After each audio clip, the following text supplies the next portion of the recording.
मेरा पासू छोड़े मुझे दर्द तो ठीक है, आप ऐसा क्यों नहीं करते भाभी के कहने पे मुझे दारू लगा। ये रोज रोज मार खाने से बेहतर है कि मैं मर जाऊं आपके गुस्से से, आपकी नफरत से। मुझे आपके साथ नहीं मेरी माँ अभी बताती नहीं मुझे आवाज से, मुझे नहीं बुलाती।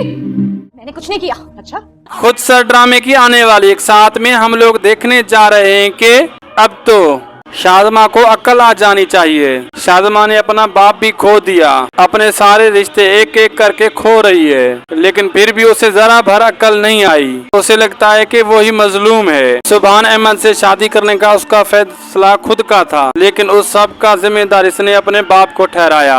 लेकिन अब तो सोनिया और ज़ीशान बहुत खुश होंगे। जो शादमा ने दूसरों के साथ रवैया अपनाया हुआ था, उसकी सजा मिलने का उसका वक्त आ चुका है। अब तो सुभान अहमद उसे जरा भर इज्जत नहीं देगा, क्योंकि सुभान अहमद के दिल में अगर वो चाहती तो जगह बना लेती, लेकिन उसने तो उल्टा जुबान दराजी शुरू कर दी, जैसे वो ज़ीशान के सामने करती थी। लेकिन उसे ये बात समझनी चाहिए थी, सुभान अहमद ज़ीशान की तरह उससे मोहब्बत नहीं कर सकता। मजीद ड्रामा रिव्यूज के लिए हमारे चैनल को जरूर सब्सक्राइब करें। वीडियो अच्छी लगी तो लाइक करें, दोस्तों से शेयर करें। अल्लाह हाफिज।